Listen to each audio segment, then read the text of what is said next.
Buenas noches. Vamos a comenzar la presentación de este libro, Detrás del trono, un viaje filosófico por el pecado, el delito y la culpa, escrito por Ana Lucía Fonseca. Este es un libro que obtuvo el Premio Nacional de Ensayo Aquileo J. Echeverría del año 2016 y lo estamos presentando hoy porque merece ser presentado, pero también para celebrar ese premio. Con nosotros está Ana Lucía Fonseca, que es la autora, y Gabriela Arguedas, de quien hablaré dentro de unos minutos. Queremos empezar agradeciendo a la Escuela de Estudios Generales y a su director, Gustavo Soto, que nos haya permitido realizar esta actividad acá. También al programa Lunes Culturales. Hoy es miércoles, pero esta presentación está auspiciada por Lunes Culturales. Como aquella revista española que se llamaba El Jueves y salía los miércoles y que era censurada los viernes. Bien, también queremos agradecerles a ustedes por estar aquí, los que vinieron voluntariamente, los que vinieron no tan voluntariamente. Pueden irse cuando quieran, pero no se vayan tan pronto. Este es un libro que habla del pecado y del delito. Quiero decirles por aquello, que no se sientan culpables de estar aquí. No están cometiendo ningún delito, ningún pecado. Probablemente los que no han venido, eso sí, están cometiendo un pecado, pero de eso hablaremos después, o mejor no. Bien, vamos a proceder de esta manera.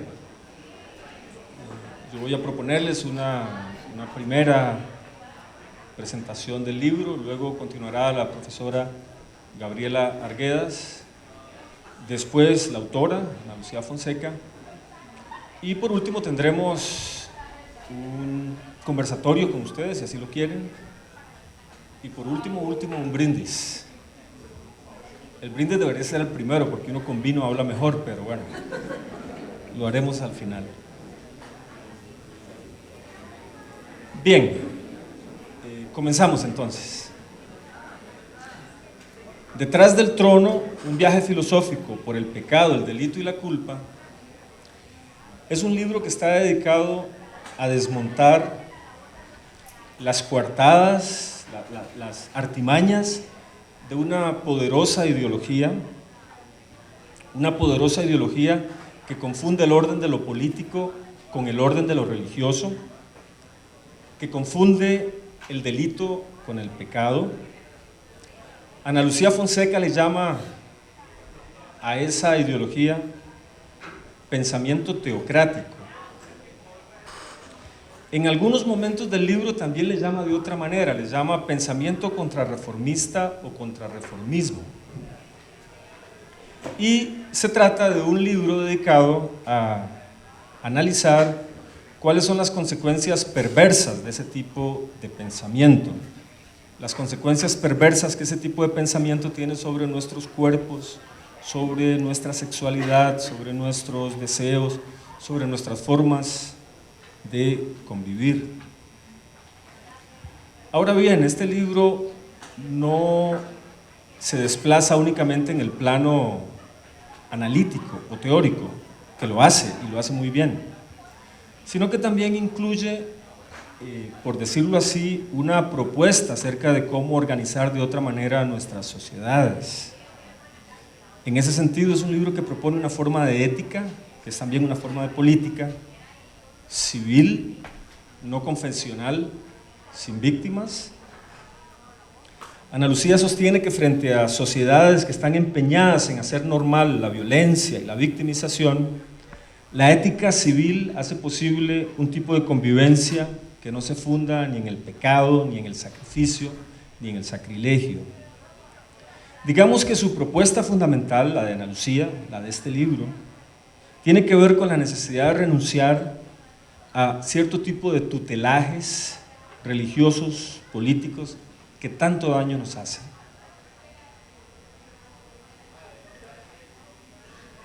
Como les decía, uno de los argumentos centrales de este libro es que el pensamiento teocrático se sostiene en la idea de que nuestras vidas tienen que ser tuteladas.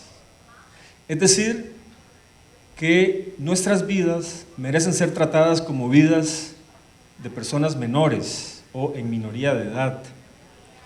Y esa pretensión, que es religiosa, que es civil, está ligada a la historia cristiana de la obediencia y de la confesión.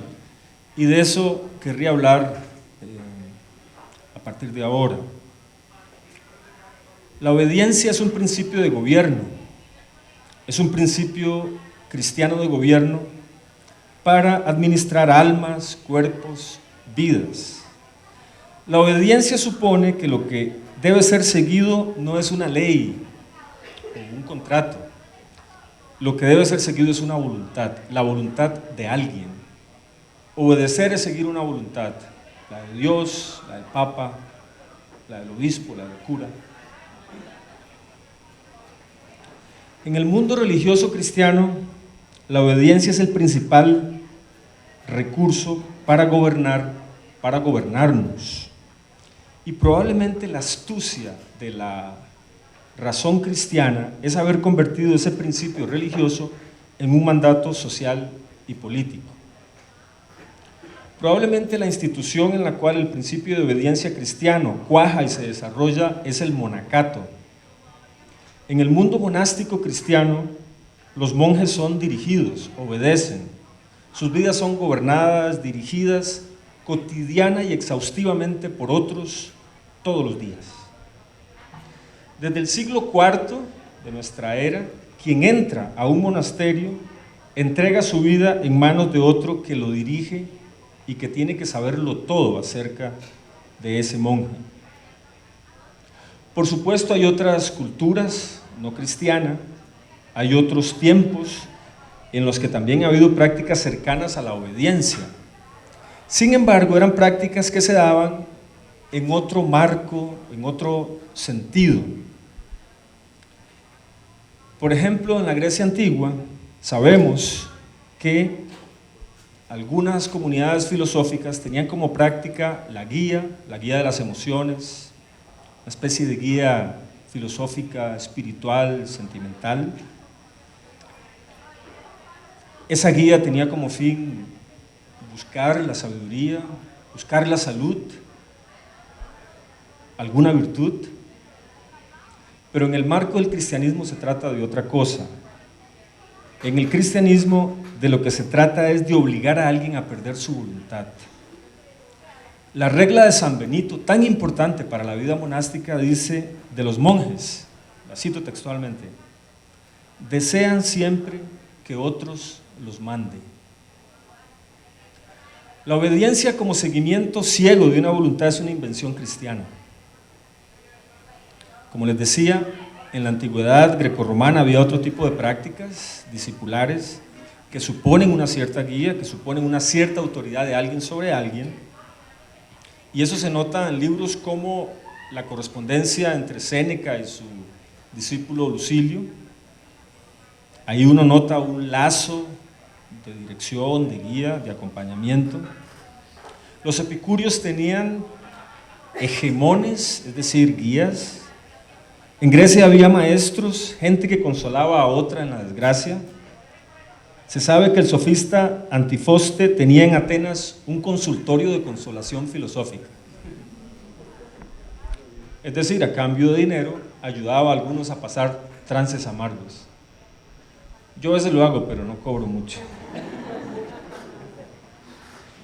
En todo caso, allí hay un lazo provisional de acompañamiento, de ayuda, de consuelo, y se daba, en esa situación, en la situación del mundo grecorromano, se daba porque uno de los dos actores, una de las dos personas, estaba en una situación de mayor saber o de mayor experiencia.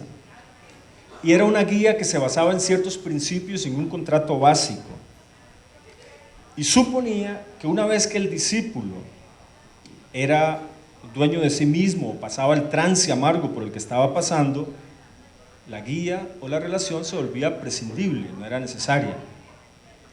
La lógica entonces era esta: acepto la autoridad o el acompañamiento de alguien durante un tiempo, pero luego, cuando logro estar del otro lado, ya no sigo ninguna guía ni ninguna autoridad.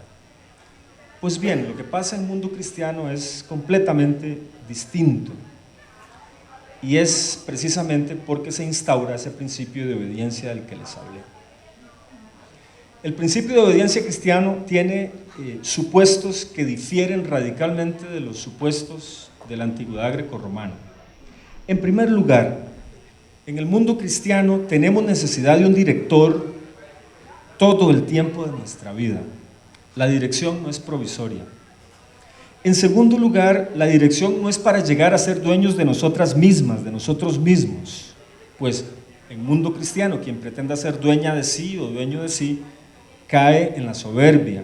No hay posibilidad de alcanzar un estado de perfección y por ello requerimos seguir contando con algún tipo de dirección, siempre, toda la vida. En tercer lugar, la obediencia es una relación formal que no depende de las calidades de aquel a quien se obedece o de la calidad de su orden o mandato. Se sabe de algunos directores, abades o priores en los monasterios que mandaban a los monjes a hacer cosas absurdas. Por ejemplo, regar todos los días un árbol que estaba muerto. Y parece que ese monje iba todos los días a regar el árbol muerto y ese árbol nunca floreció, pero el monje aprendió a obedecer, que es lo que importa.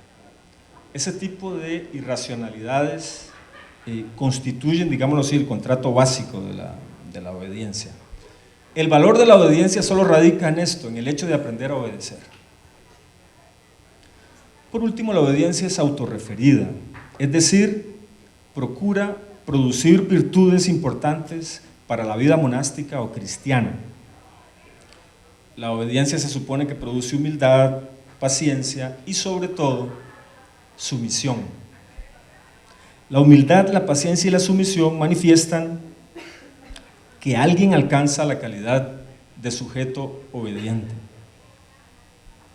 De modo que la obediencia tiene que penetrar todo el comportamiento. Es preciso no hacer nada que no haya sido ordenado por alguien. Esta especie de ocupación de la vida por otro está en el centro mismo de la vida, de la idea cristiana de sumisión. Vean algo importante, no es la sumisión a una ley, que puede ser racional. No es la sumisión a un contrato que yo he aceptado voluntariamente, es otra cosa.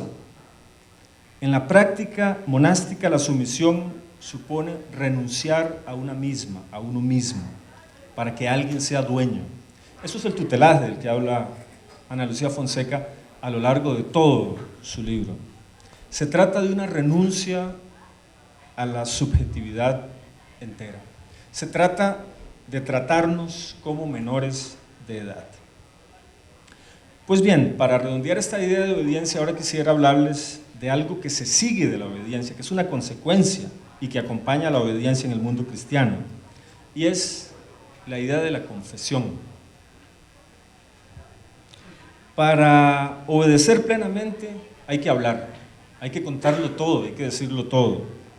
Hay que decir qué nos pasa, lo que queremos hacer, lo que deseamos, todos los movimientos de nuestro pensamiento.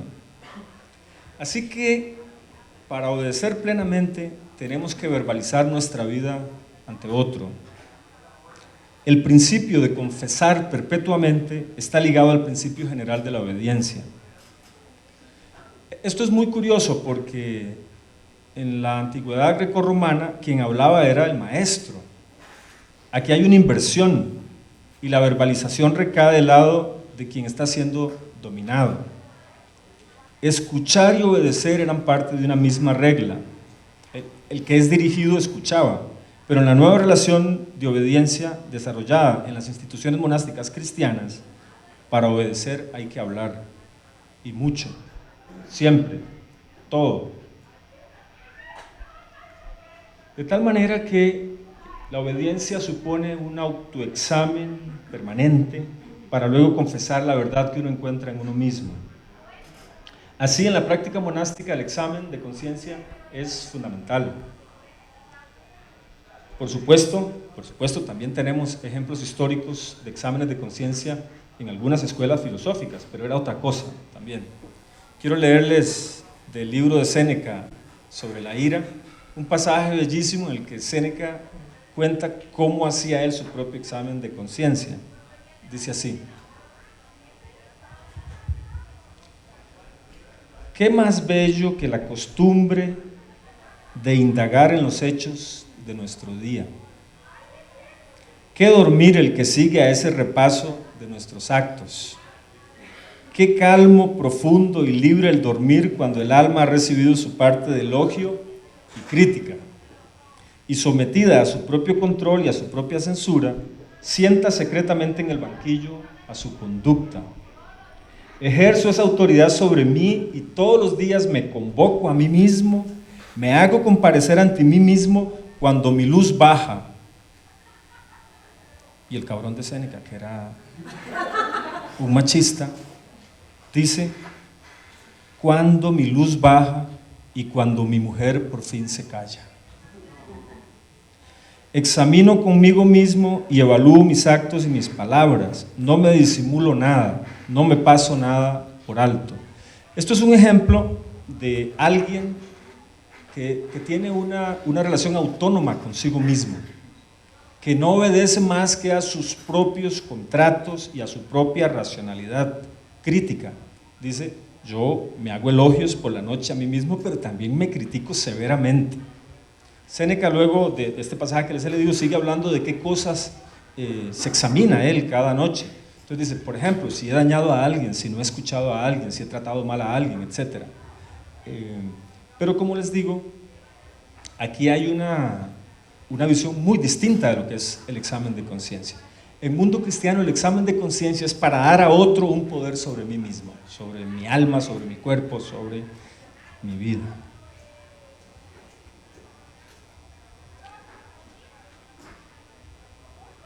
La historia de la confesión cristiana, por supuesto, no se reduce a los monasterios y a la relación entre los monjes y sus superiores.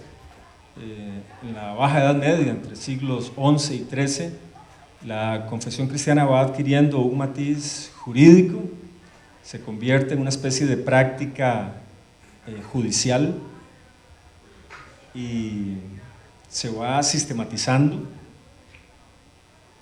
En el siglo XIII, por ejemplo, Raimundo de Peñafort escribió una especie de manual de confesores donde existen 7 pecados capitales y 43 pecados derivados que el confesor tiene que ir mencionando mientras interroga a alguien. Por eso les digo que la confesión se convierte en algo más parecido a un interrogatorio judicial. Y Raimundo de Peñafort también explica cómo debe ser esa confesión. Dice que tiene que ser pronta, frecuente, amarga, es decir, tiene que incluir lágrimas, voluntaria, desnuda, cara a cara. Hasta el siglo XVI no hay confesionarios, de tal manera que era un encuentro directo. Y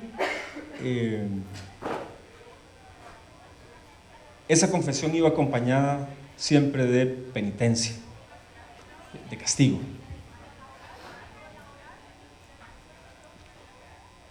Probablemente lo que logra Ana Lucía magistralmente en su libro es demostrar cómo esta sensibilidad y esta espiritualidad ligada a la obediencia, a la confesión, logra astutamente confundirse con el orden político, civil, con las instituciones estatales, de tal manera que todos nos hemos convertido en sujetos confesantes. Vamos por la vida obligados a contar nuestra verdad. Por ejemplo, la verdad de nuestro sexo.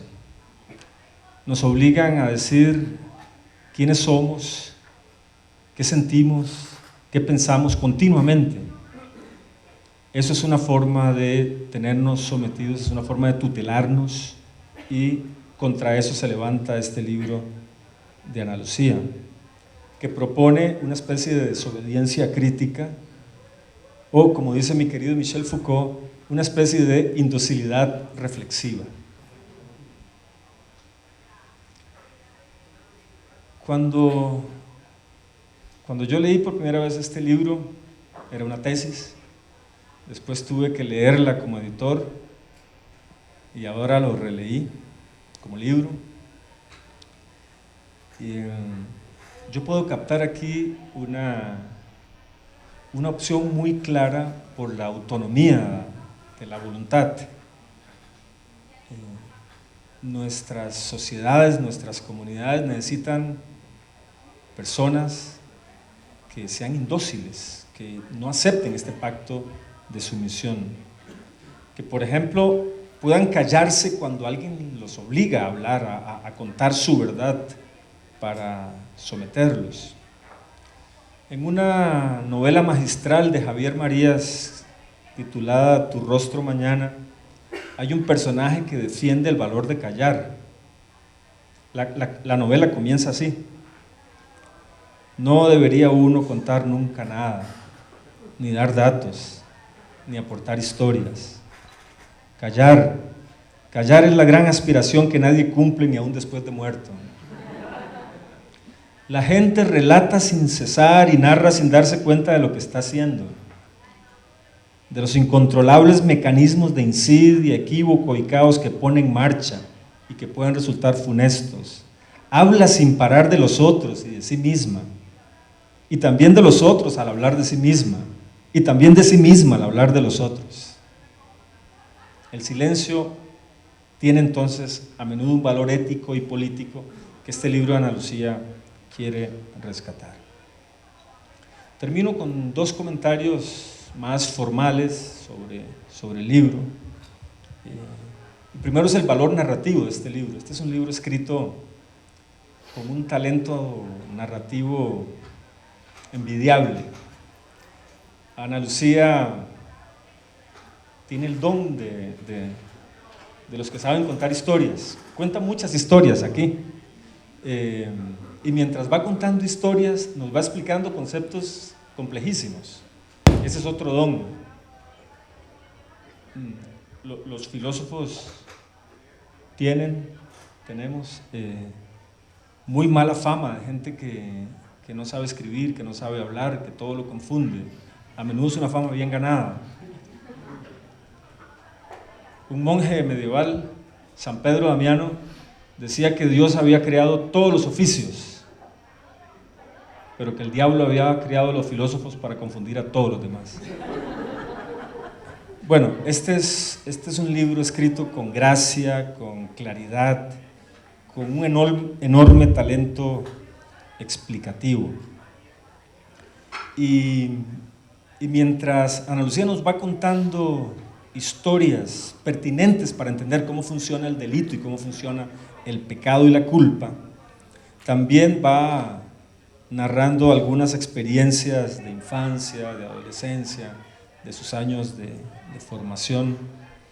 De modo que este libro se puede leer como si nos estuvieran contando un cuento. Y leyéndolo uno se da cuenta que probablemente los mejores argumentos son aquellos que están construidos narrativamente como un cuento. Y eso no le quita nada de rigurosidad a la argumentación lógica o al análisis. Ana Lucía tuvo la lucidez de atreverse a contarnos cuentos como el del judío errante, cuando ella era una niña perpleja y temerosa, y conoce este cuento y lo cuenta de nuevo en su libro ahora que ha crecido un poco, y que también es capaz de recordar su encuentro con una niña que era protestante, y Ana Lucía no sabía muy bien de qué protestaba, y esta niña protestante le enseñó que ella y Ana Lucía creían en lo mismo, pero que lo mismo era también diferente. Y también nos cuenta de sus errabundas búsquedas metafísicas, tratando de comprender qué es eso de la conciencia y dónde está, por qué la conciencia nunca aparecía en sus clases de anatomía. Ana Lucía tiene también la extraña virtud de proponernos una reflexión crítica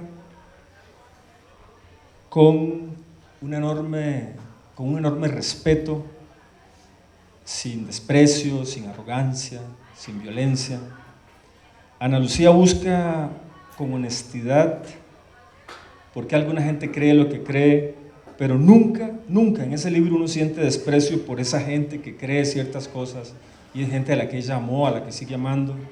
De tal manera que este es un ejemplo de trabajo crítico que no respeta el mundo afectivo y espiritual de tanta gente buena que cree lo que quiere creer, por supuesto.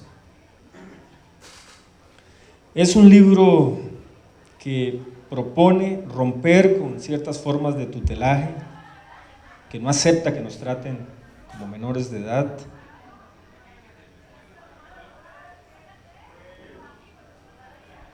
Cuando Ana Lucía habla de sí misma, sabe que está hablando de una experiencia común. Digamos que es menos una confesión y es más una experiencia intersubjetiva. Mientras habla de sí, también habla de nosotros. Y por todo eso que les he dicho, es que creo que este libro muestra uno de los modos deseables de hacer filosofía en un país como este. Muchas gracias.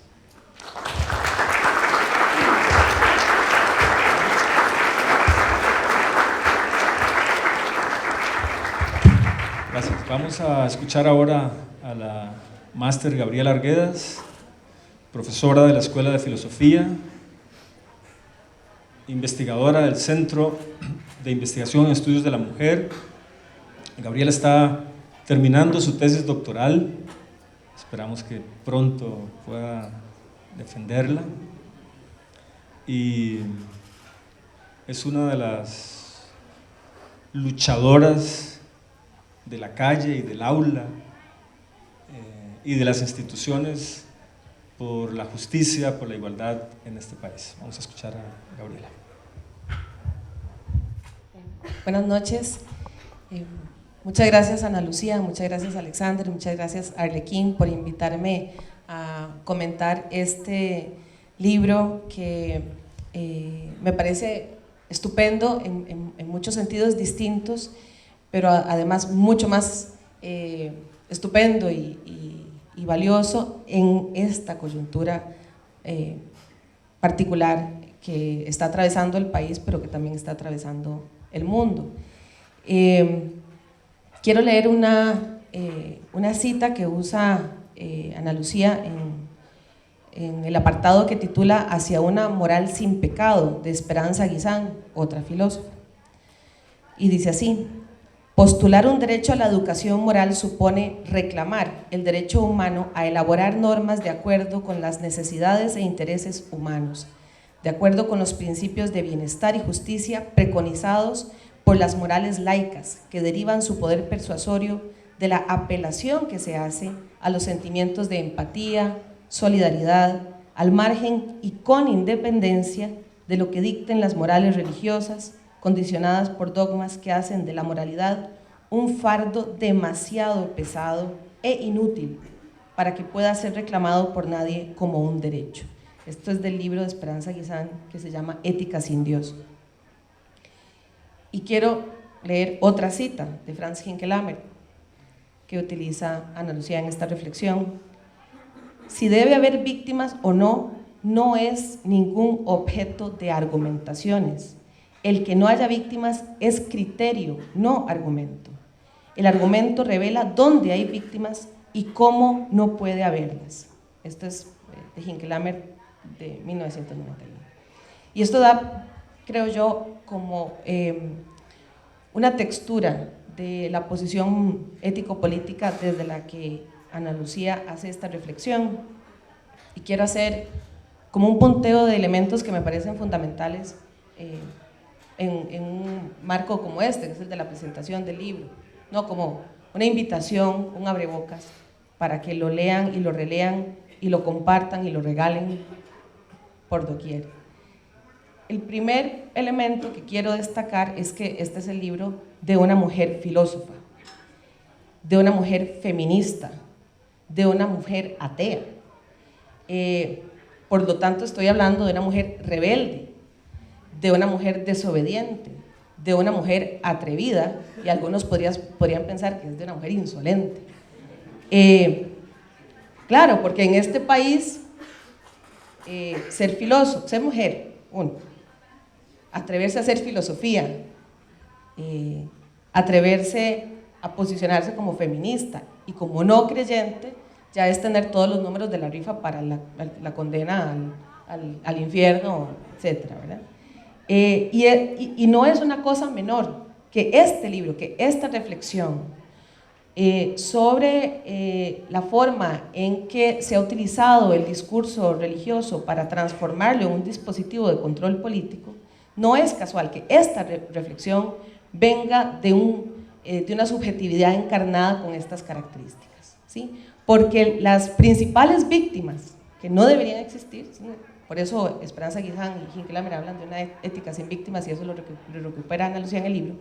Las principales víctimas de este dispositivo político de control, de disciplinamiento, que se basa en el discurso religioso hegemónico, hemos sido históricamente las mujeres, ¿verdad? Y por supuesto también otros grupos sociales, como las personas homosexuales, las personas no creyentes o las personas que profesan una religión que no es la cristiana. Y tenemos pues todo el recuento de la Inquisición, por ejemplo, y de del nivel de crueldad que se justificó en nombre de una moral que había que proteger. Entonces no es casual, y para mí es algo importantísimo poner como punto inicial de la reflexión, que sea esta mujer con estas características la que se atreva a decir en un país como el nuestro estas verdades en este libro. Y luego, lo otro que me parece a mí sorprendente es que haya sido premiado. Eso sí, no me lo esperaba. No merece todos los premios que uno se puede imaginar, pero estamos en este país. Estamos en este país donde pasó lo que pasó el 1 de mayo, ¿sí? Entonces también hay un atrevimiento celebrado por parte del jurado, que decidió apoyar este texto, que no me extrañaría para nada que entre en la lista de libros prohibidos de ciertas organizaciones político-religiosas, y no voy a decir cuáles, pero ya todo el mundo sabe, que tienen una lista. Aquí vienen a la Escuela de Estudios Generales estudiantes diciendo: estos libros no los puedo leer porque me los prohíben. Estoy segura que este va a entrar en la lista, y eso va a ser un homenaje también. Ya está prohibido, ya está en la lista de libros que no se deben leer. Y paso, no, precisamente lo que decía Alex, ¿no? de este ejercicio que está plasmado en el libro de desobediencia, y lo tenía, pues, es un acto de desobediencia que pasa por todas las fibras del cuerpo, y eso se siente en el libro, porque habla de la experiencia personal. Ana Lucía está hablando de su trayectoria personal, íntima, y ese es el material con el cual reflexiona, y también hay una historia ahí conmovedora, que duele, y con la cual muchísimas personas nos podemos sentir absolutamente identificados. Es la desobediencia necesaria para atreverse a pensar, ¿sí? El atrevimiento para pensar requiere de esta forma de desobediencia. Y paso al segundo punto, que ya lo adelanté, que es el de la coyuntura nacional. Una reflexión acerca de el daño que se produce y se reproduce y se vuelve perenne en el tiempo cuando admitimos, o una sociedad admite, que la norma ética y la norma jurídica vengan impresas o vengan fundamentadas en el dogma religioso de una religión particular, demostrar que hay un daño, demostrar que hay consecuencias reales, tangibles en los cuerpos, es un acto de valentía, pero además es un acto urgente en coyunturas como las que estamos viviendo en Costa Rica y en muchos otros países. Estados Unidos es un ejemplo.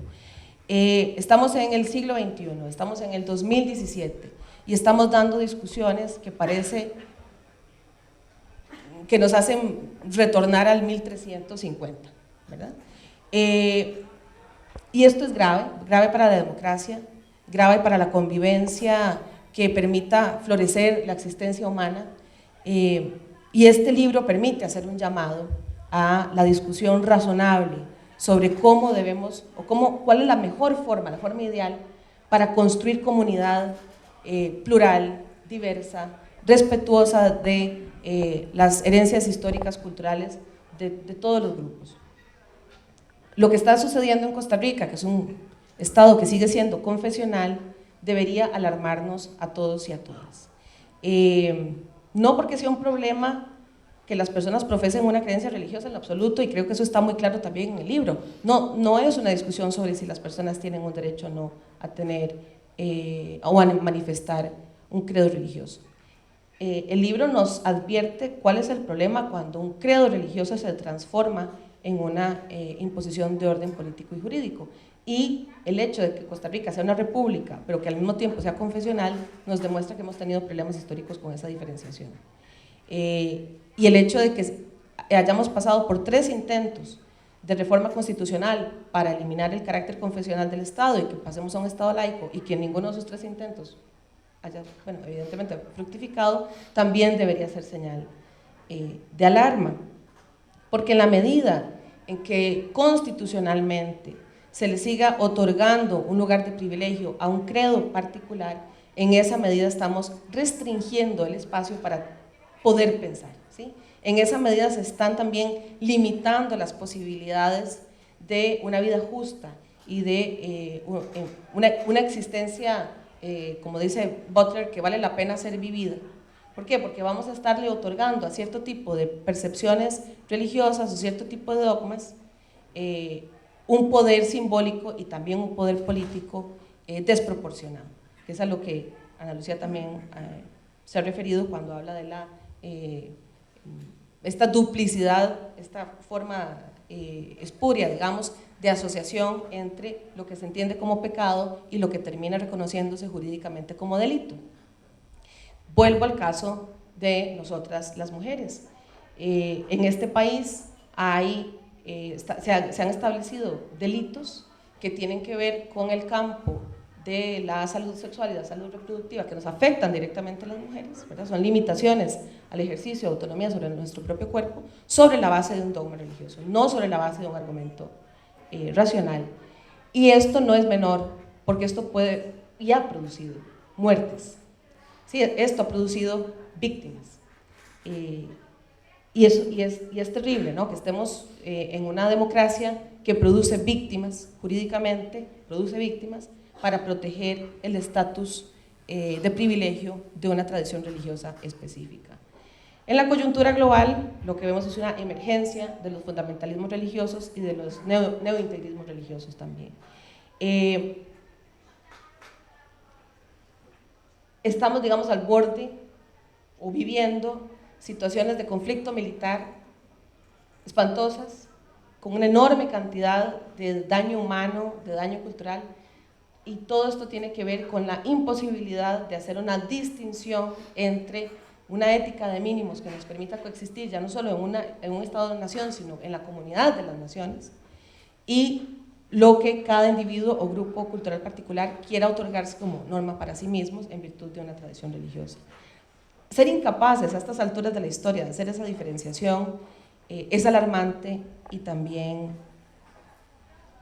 es, por supuesto, desesperanzador, ¿verdad? Pero tenemos la esperanza de una convocatoria como esta, de una convocatoria que hace Ana Lucía, que es la de atrevernos a imaginar cuáles son las normas de convivencia que nos harían vivir en una sociedad deseable, anhelada. Por eso es que es tan importante este libro en esta coyuntura, porque nos urge sentarnos a reflexionar desde la diferencia, desde la multiplicidad cultural, ideológica, etc. Necesitamos dialogar para imaginar cómo queremos vivir, cuál es esa ética que requerimos en estos momentos de urgencia para poder preservar la vida de nuestra especie. Y ahí pienso en tres personas importantes en el campo específico de la bioética. Don Antonio Marlaska, una filósofa estadounidense que se llama Ruth Macklin, y un filósofo también estadounidense creyente, Ruth Macklin no es creyente, Tristan Engelhardt. Y los tres hacen énfasis en la necesidad de secularizar la bioética, bueno, de secularizar la ética, ¿no? de disputar ese espacio como un espacio secular. Y eso también es importante en estos momentos, sobre todo en Costa Rica, cuando un campo como el de la bioética, del que habla también Ana Lucía en su libro, está siendo cada vez más dominado, raptado, por personas que utilizan la bioética como una mampara, pero que en realidad lo que están empujando son proyectos de autoritarismo moral de corte religioso. Y esto me lleva a una experiencia como docente, que me permite constatar una vez más la importancia de promover la lectura de libros como este. Y con esto ya voy a ir cerrando. Con los estudiantes de bioética, de ética profesional en el campo de la salud, los cursos que damos desde la Escuela de Filosofía, me encuentro una y otra vez con esta situación. Se les hace muy difícil pensar que puede haber bioética, o que puede haber una ética profesional, o que puede haber una ética cívica ejercida desde el campo profesional que no esté adherida a una narrativa religiosa.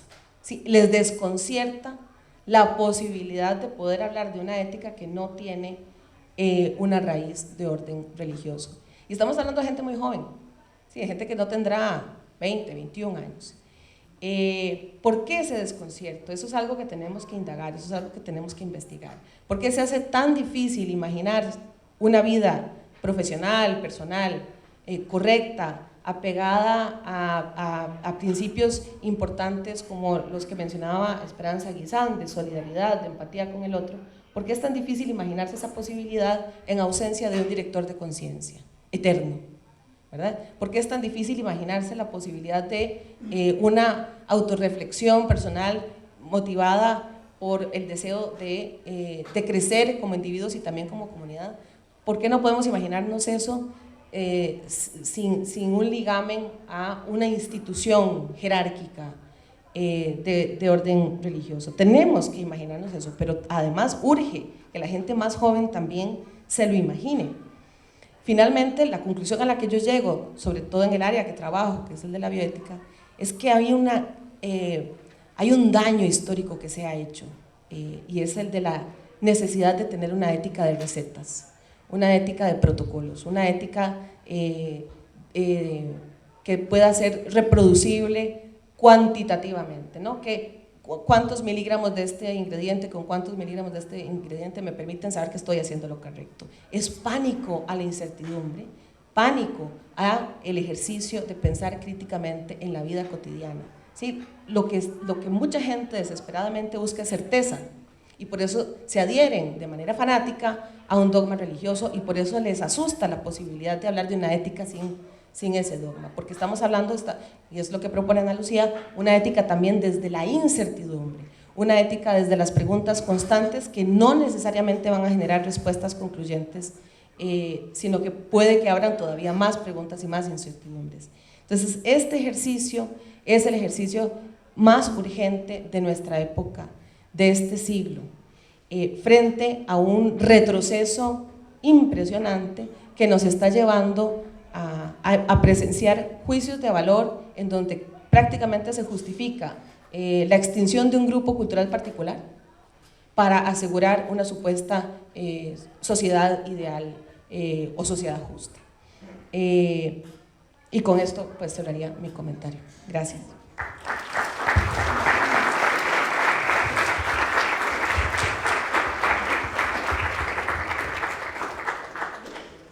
Gracias, Gabriela. Nos acaba de entrar un correo de la Conferencia Episcopal, ya lo prohibieron. Por aquí hay 30 ejemplares, que son los últimos que nos quedan. No se vayan sin este libro prohibido. Bien, vamos a escuchar ahora a la autora del libro, Ana Lucía Fonseca. Ana Lucía es profesora e investigadora de esta universidad. Además de ganar el Premio Nacional de Ensayo con este libro, Ana Lucía había ganado el Premio de Ensayo de la Editorial Costa Rica del año 2005 con su libro Del cielo a la tierra, ensayos sobre antinomias, desencuentros y dualismos, que es un libro que también les recomendamos encarecidamente. Bien, Ana Lucía. Muy buenas noches y gracias por acompañarme en esta presentación. Como lo ha dicho Alexander, y repitiendo el título del libro, el libro es un viaje. Es un viaje a ratos intimista, a ratos más filosófico, y lo que propongo aquí es, en principio, una bitácora de viaje, un mapa que se va llenando de anotaciones, algunas muy, digamos así, intuitivas, de cuando simplemente tenía 7 años y era una niña enfrentada a algo que me trastornó, que fue la primera comunión. Yo soy de tradición católica, mi familia, y esto, bueno, no sé si será justo o no, pero me causó muchos desvelos. Este primer paso en el adoctrinamiento que esto significa. Y por eso quiero leerles unos cuantos párrafos de cómo se inició el primer capítulo. Es acerca de esta experiencia. Y digo así: apenas había cumplido mis 7 años y ya me enfrentaba a una dificultad que sobrepasaba mis entendederas infantiles. Criada en una añeja tradición católica, se acercaba en ese momento mi primera comunión. Pero antes, según me aleccionaron, debía hacer un examen de conciencia para saber cuáles eran mis pecados y preparar lo que Alexander ahora se refirió, mi primera confesión. Se había terminado para mí la edad de la inocencia. Ahora no solo era pecadora, sino que además debía tener conciencia del pecado.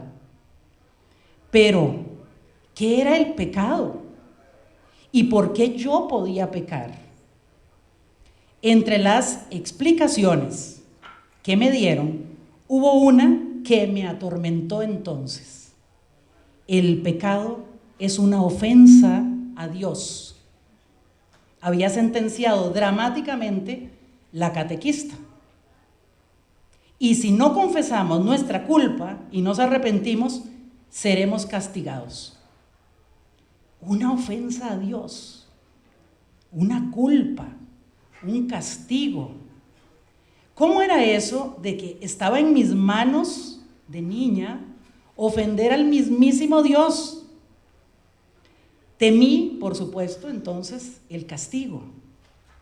Y no dejaba de rondarme un pensamiento culposo, cercano al sacrilegio, según creía, sobre la susceptibilidad de Dios, a quien imaginaba como un señor muy quisquilloso, propenso a ofenderse por mis travesuras y mentirillas.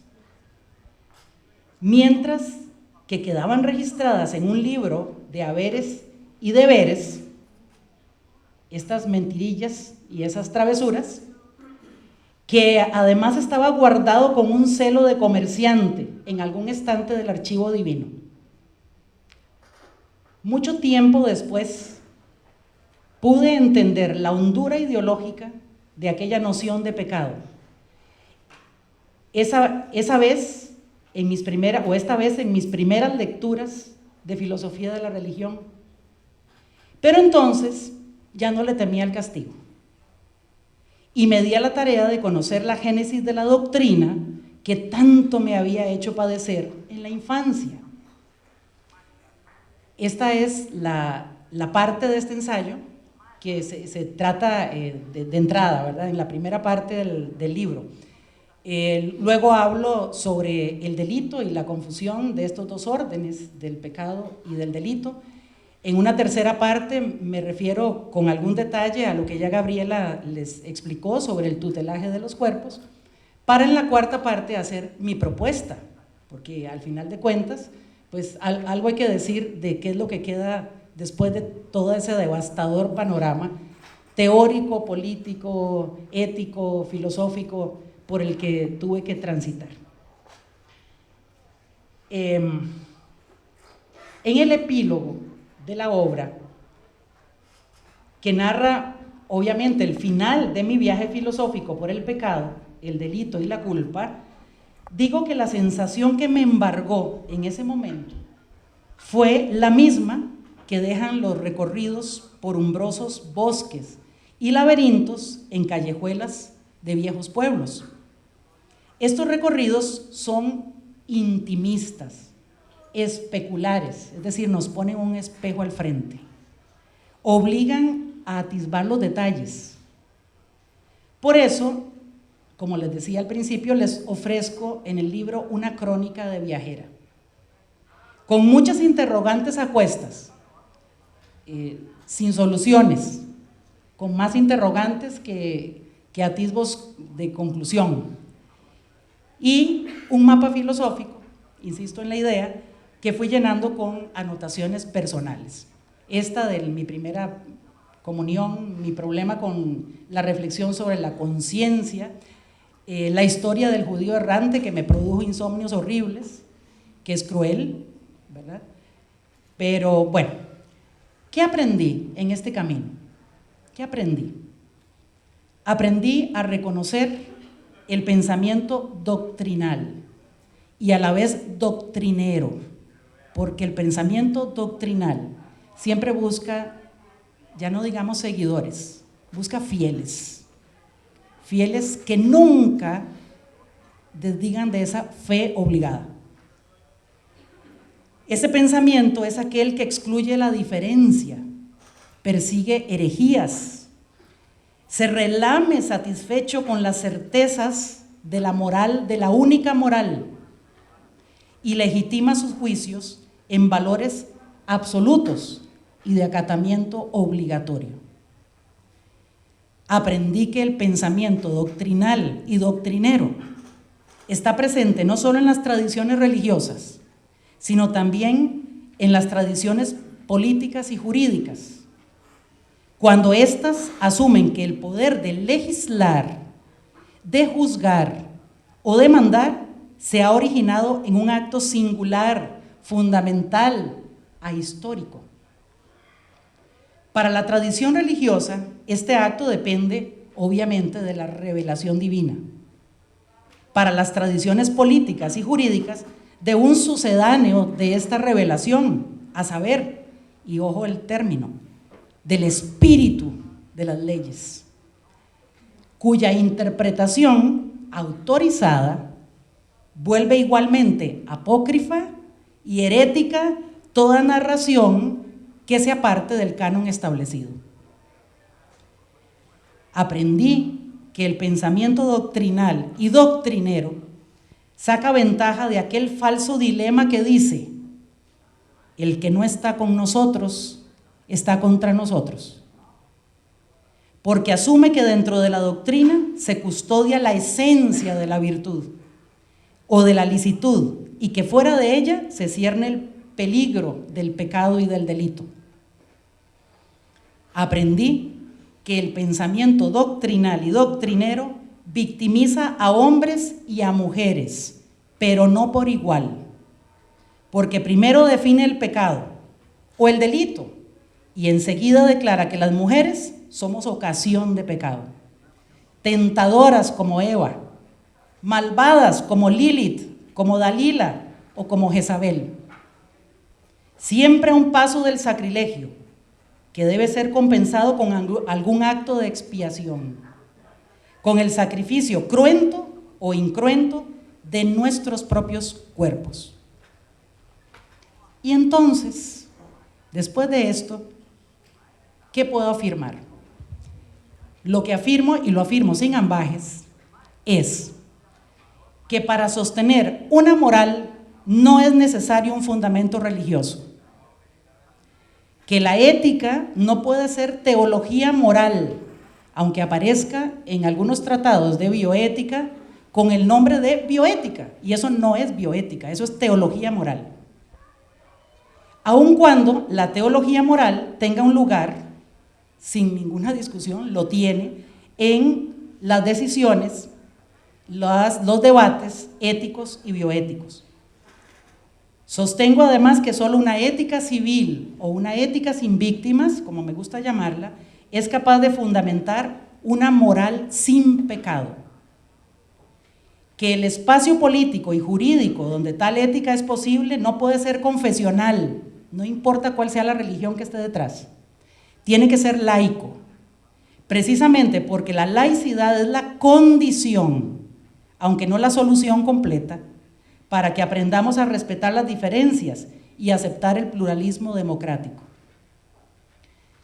Que si defendemos la democracia, aún con todas sus falencias, también debemos distinguir las competencias públicas de las privadas, las políticas y jurídicas de las religiosas, las de la ciudadanía y las de la feligresía, pero sobre todo, respetar las creencias o las descreencias de cada quien, siempre y cuando su expresión y práctica no produzcan víctimas, como las que se producen cuando se define una ortodoxia y se la mantiene a costa del sacrificio y el dolor que son legitimados por el poder que se agazapa detrás del trono. Muchas gracias.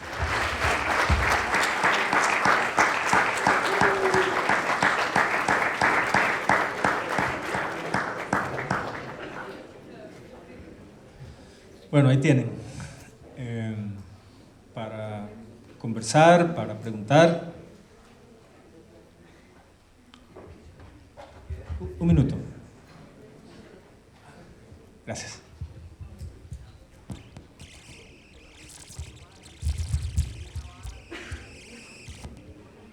Para cualquiera de los tres, yo estudio enfermería y sí me importa un poco más con respecto a lo que es la bioética. ¿Cómo se vería la bioética afectada sin una narrativa religiosa? Para ustedes, ¿cuál sería la mejor manera de una bioética sin esa narrativa religiosa?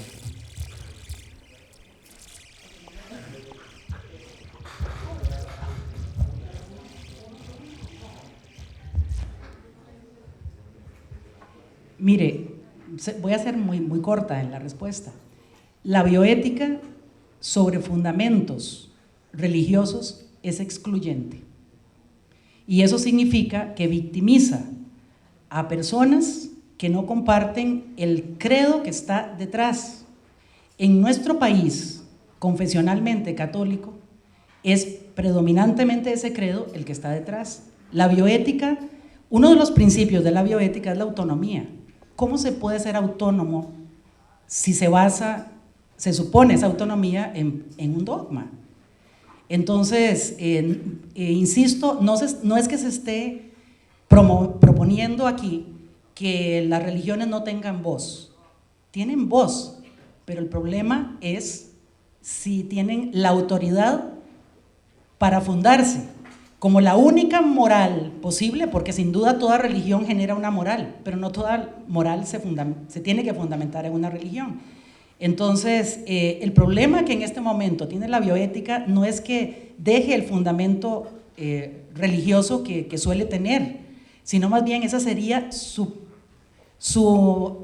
empezar a andar, voy a usar una frase de Kant, sin andaduras, sin muletas, ¿verdad? Bueno, muy brevemente, esta es en otros países esto es una discusión bastante superada. O sea, no se asocia la bioética con un credo religioso y no se acepta la posibilidad de una bioética confesional, no se le reconoce el estatuto epistemológico de bioética a aquello que venga con un apellido confesional, aunque algunos sigan tratando de reivindicar que hay bioética según cada religión, ¿no? Precisamente lo que se busca es hacer un ejercicio de reflexión teórica y aplicada con base en diferentes corrientes teóricas de la ética. Más bien lo que yo podría decir es que en la medida que alguien siga afirmando que la bioética debe tener como apellido una religión, en esa medida está neutralizando la posibilidad de hacer bioética. Sí, sería una contradicción en términos.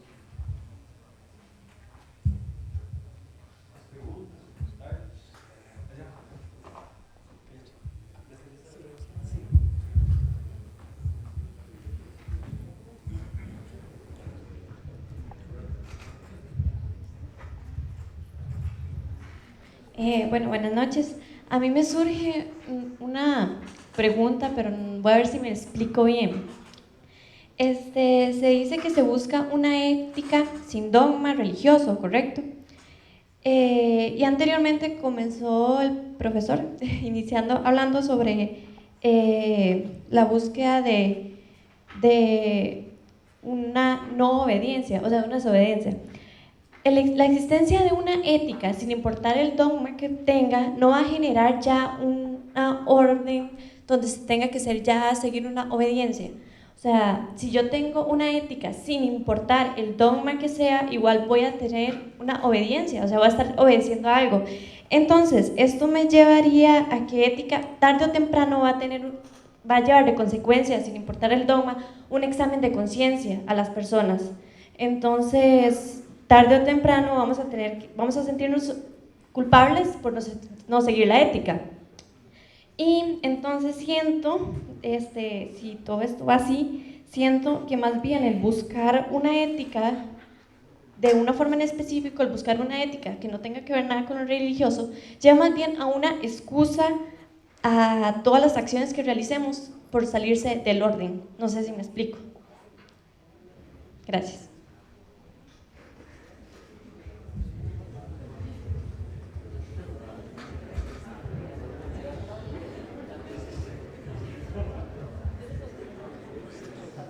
Lo que has anotado me recuerda una frase que no es exactamente así como la voy a enunciar, pero digamos que esta frase resume la tesis de uno de los personajes de Dostoyevsky, que dice que si Dios no existe, entonces todo está permitido. Eso no es cierto. Eso no es cierto. Incluso asumiendo la existencia de Dios, se han permitido cosas en relación con la crueldad y la imposición sin nombre, ¿verdad? Entonces, no se trata de una ética donde todo se valga, no es ese el caso.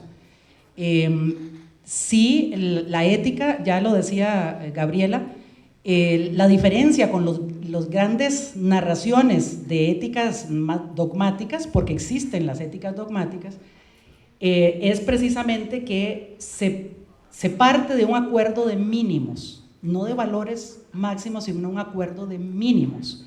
¿Y de qué estamos hablando con mínimos? Por ejemplo, de la empatía, es decir, de hacer ese ejercicio que en psicología se estudia como teoría de las otras mentes, que es ponerse en el lugar del otro.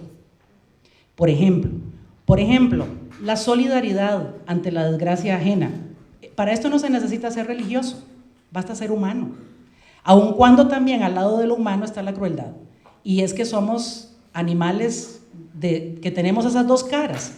Lo ideal y lo que se busca con una ética civil o ética sin víctimas, como le he nombrado, es que prevalezcan esos valores que construyen, que tratan del respeto a los demás, pero no de esos grandes principios absolutos, que por ser absolutos siempre son religiosos.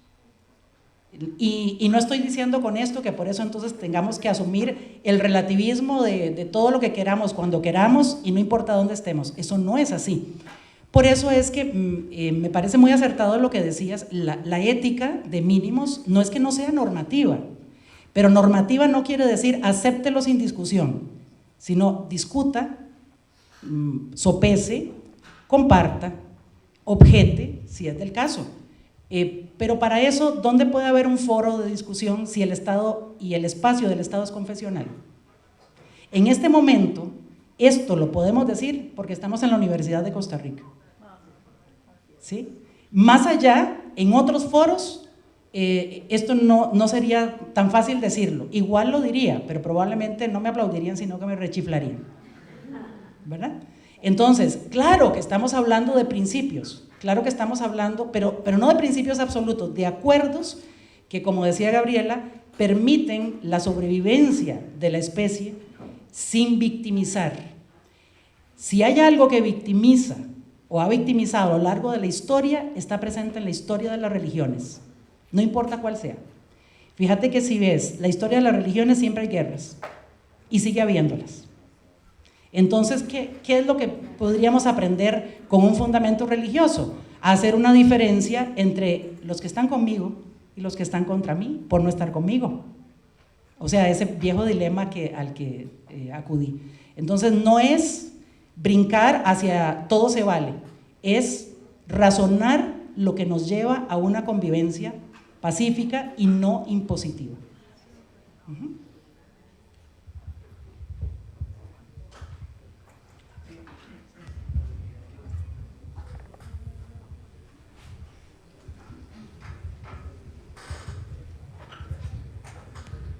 Buenas noches a todos y todas. Me da mucho gusto estar aquí y haber escuchado las exposiciones del profesor y la profesora. Hablábamos por acá que las intervenciones invitan a leer el libro y no siempre pasa eso con las presentaciones de libros, así que gracias a los expositores. Y quería, dedicar unas palabras de celebración al hecho de que estemos presentando este libro. Los libros cuesta mucho escribirlos, ¿verdad? Hay que estar muchas horas ahí, primero leyendo y luego escribiendo, y además en el caso de Ana Lucía, de quien tuve la dicha de ser estudiante, digamos, este libro coagula un proceso de reflexión que lleva sus años, ¿no? Y a mí me da mucho gusto que el libro haya recibido el reconocimiento del premio y que nos convoque así numerosamente y que sea un libro que esté siendo discutido y comentado. Dicho esto, quería preguntarte, Ana Lucía, ¿cómo interpretas desde tu punto de vista o cómo posicionas en tu esquema, en ese mapa filosófico al que hacías referencia, a los grupos religiosos que tienen posiciones políticas progresistas y que las tienen no porque separen el ámbito político de su fe, sino más bien porque mezclan ambas esferas? Digamos, creo que es como más fácil desmarcarse de los grupos religiosos que hacen esa mezcolanza y que hacen esa mezcolanza para defender posiciones retrógradas y victimizantes y etcétera. Pero ¿cómo interpretas vos ese otro tipo de expresiones religiosas que tienen posiciones políticas progresistas?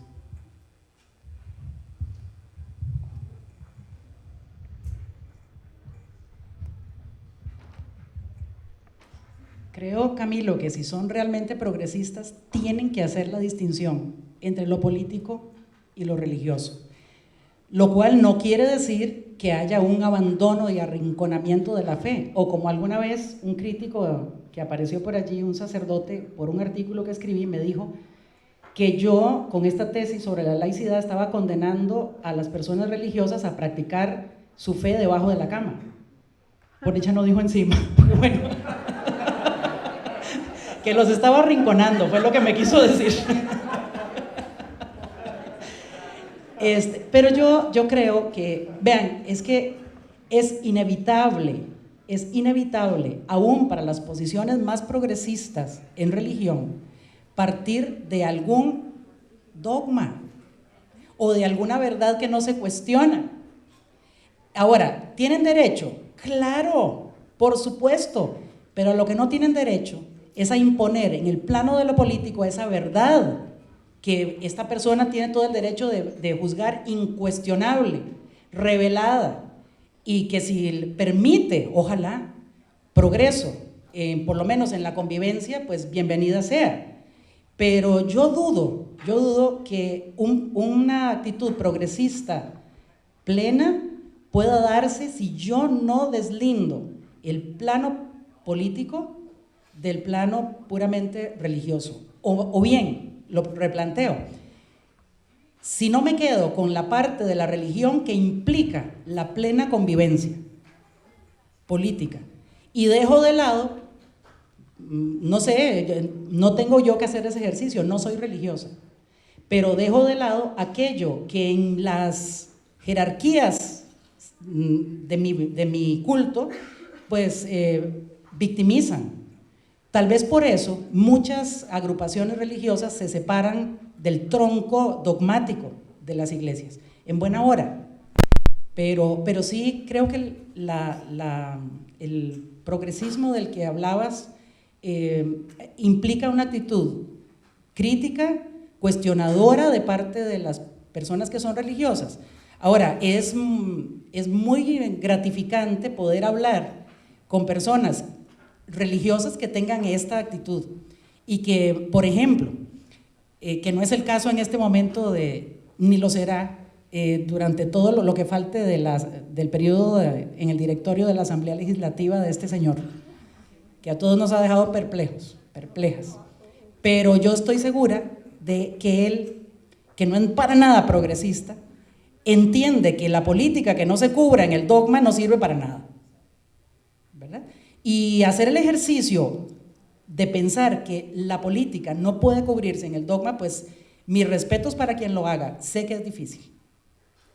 Yo tendría cabida para discutir, para hablar, y sería muy razonable poder intercambiar criterios, pero es que, me perdonan la alusión personal, pero la mayor apertura está de parte de personas no religiosas. Las personas religiosas son las más cerradas. Y no quiero decir que todas de la misma manera, pero en algún punto se cierran. Perdonen si hay algunas personas religiosas así, pero bueno, me quedo aquí. Yo quiero agregar a la respuesta de Ana Lucía un punto que no puedo desarrollar, es como una intuición que habría que estudiar. Y es que mi impresión es que Camilo preguntó por las religiones y Ana Lucía respondió a partir del cristianismo. Yo tengo la impresión de que el problema son las religiones con iglesias. Hay religiones que probablemente, por no haberse constituido históricamente como iglesias, no tienen esa pretensión de hegemonía. Habría que pensar si hay religiones en las cuales los contenidos políticos como que fluyen más naturalmente, no sé eso, no lo tengo claro.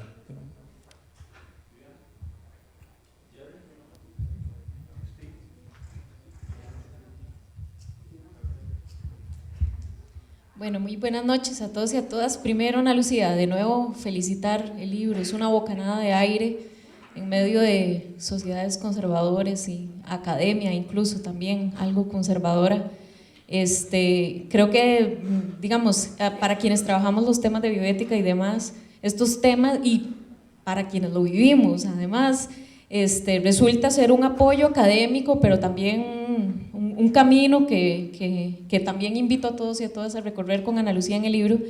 Y mi pregunta, principalmente porque sé que hay estudiantes de la Facultad de Educación acá, te quería preguntar, digamos, ¿qué impacto tiene toda esa estructura, digamos, dogmática en el sistema educativo actual, ¿verdad? Pensando en cómo el sistema educativo más bien, en vez de generar esta rebeldía crítica, más bien el tema de la obediencia y la disciplina es fundamental. Gracias.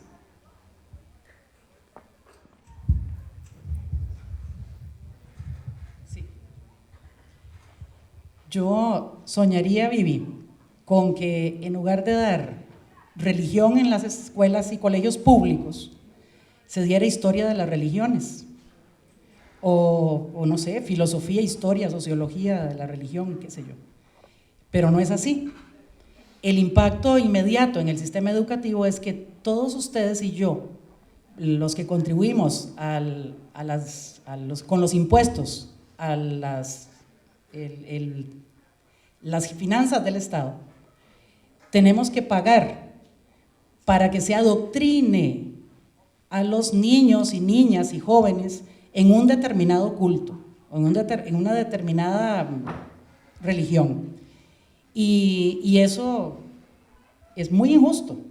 Además, ya de por sí injusto desde el punto de vista de que todas las personas contribuimos para que se dé enseñanza religiosa católica en nuestro país.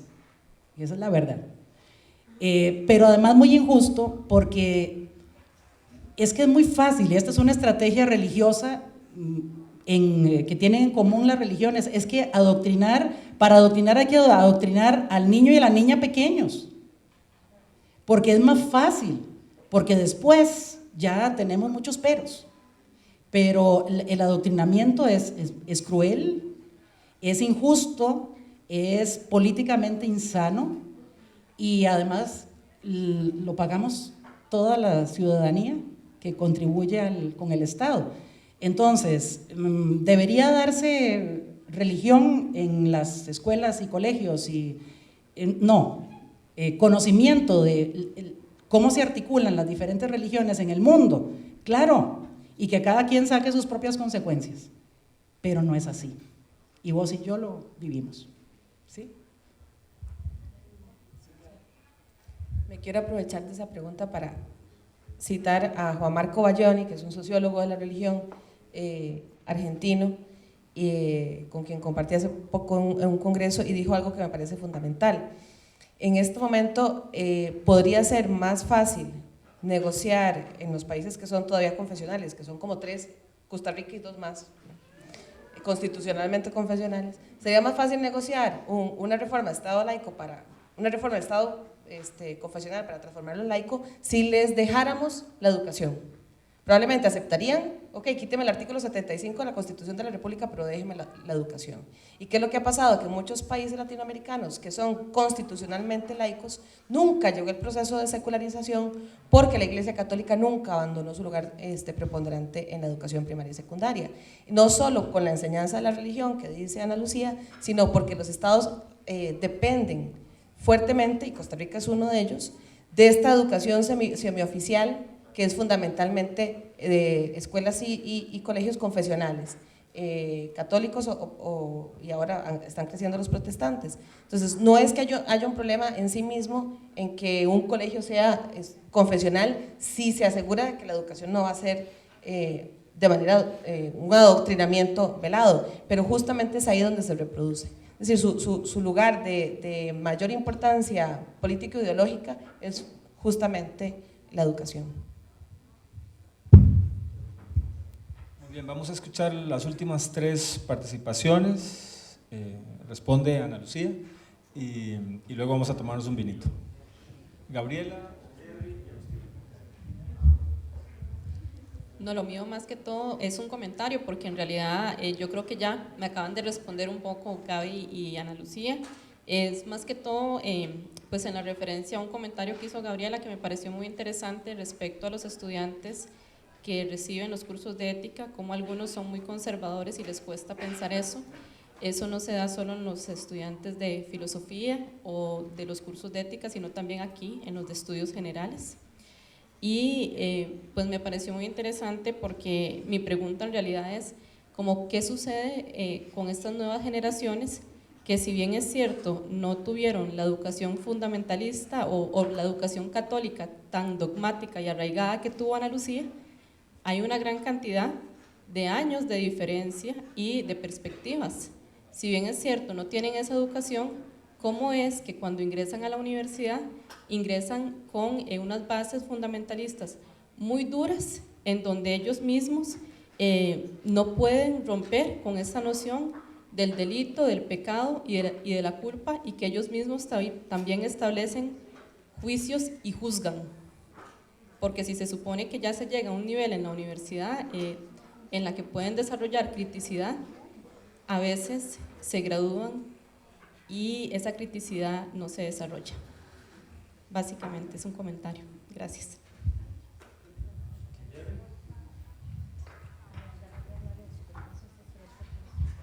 Bueno, en primer lugar quiero felicitar nuevamente a Ana Lucía por este libro, que es como un granito de arena. Esperemos que sea más que un granito de arena, pero por lo menos para tratar de secularizar un poco, digamos, una sociedad tan conservadora como la nuestra.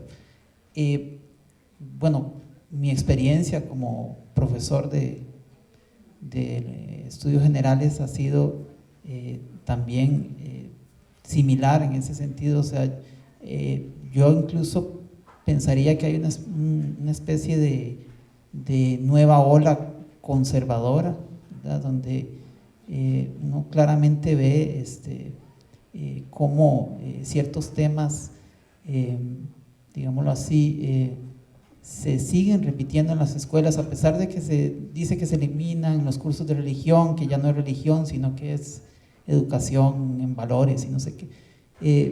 En realidad se sigue manteniendo el adoctrinamiento religioso, se sigue repitiendo contenidos de adoctrinamiento más que de educación. Y sobre la cuestión del progresismo religioso, yo siento que lo que habría que empezar a hacer es a deconstruir qué estamos entendiendo por progresismo, porque sobre todo en América Latina estamos viendo durante los últimos años el auge de ciertos discursos que se asumen progresistas, pero que en realidad son terriblemente conservadores. Ya vemos líderes que se asumen de izquierda, pero que manejan un discurso religioso, dogmático, fundamentalista, un discurso que incluso homofóbico, misógino, que digámoslo así, se opone a todo lo que históricamente se ha considerado progresista. Entonces yo creo que habría que empezar por deconstruir qué estamos entendiendo por progresismo.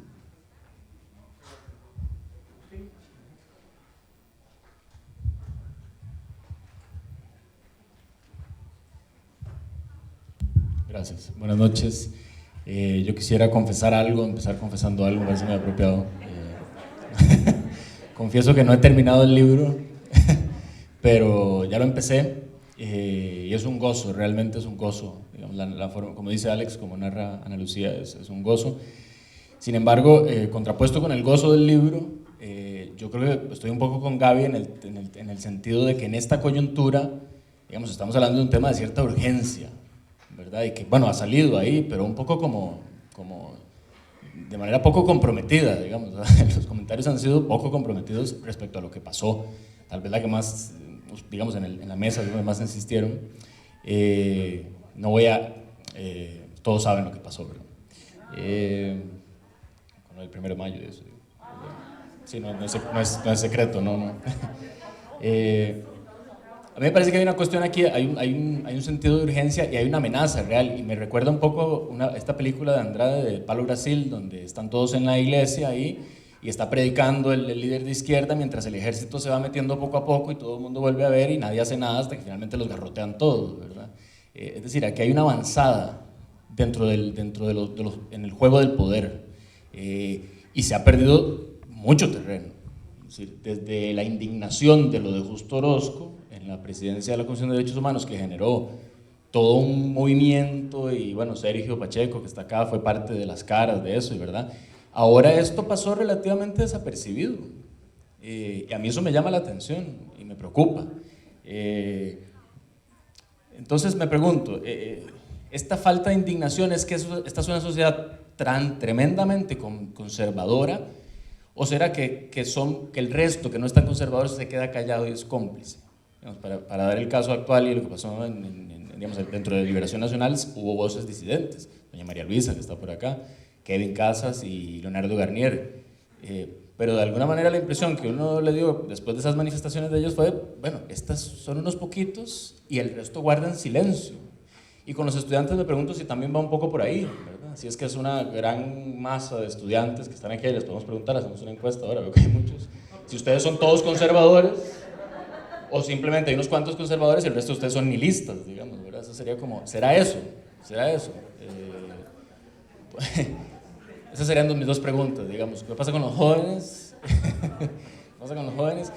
Y por qué esta avanzada del poder, esas tomas de poder, no ha generado la indignación de otros momentos?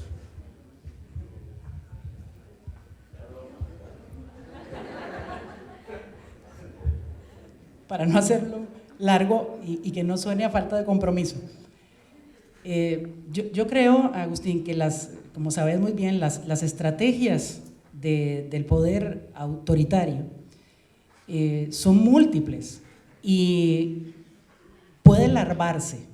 Es decir, se esconde mucho más de lo que nosotros creemos. Por eso, para juntar con lo que Gabriela decía, no es cierto que estén menos adoctrinados ahora la gente joven. No, es que el poder de larvarse para meterse en el interior del sistema político, educativo y demás es muchísimo más sutil, es mucho más poderoso. Curioso, ¿verdad? Pero es como un virus. Y además muta, ¿verdad? Mutan. Entonces, el hecho de que ante esto del 1 de mayo parezca que pasó inadvertido, el pasar inadvertido tal vez sea parte de esa estrategia, si no está pasando nada, no pasa nada.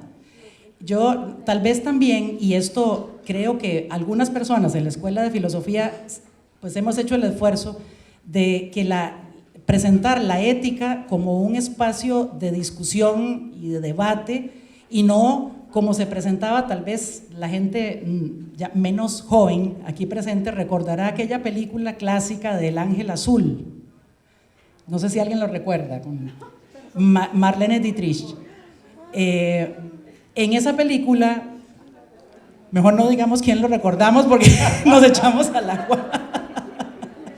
En esa película se presentaba al profesor de ética como un adefesio anacrónico. Y es que la ética es asumida desde la perspectiva conservadora de esa manera.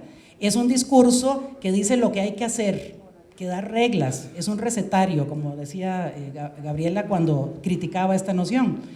Entonces, me parece que a pesar de todos los pequeños esfuerzos de presentar la ética como un candente campo de discusión y de objeción, pues algo aporta. No podemos cambiar el directorio de la asamblea, pero creo que hay que hacer eco, por lo menos donde una pueda hacerlo, por lo menos en mi caso en las clases, hablando con la gente conocida, para que esto no resulte indiferente. Ahora, ya lo otro de la acción política pues ya merece otra consideración.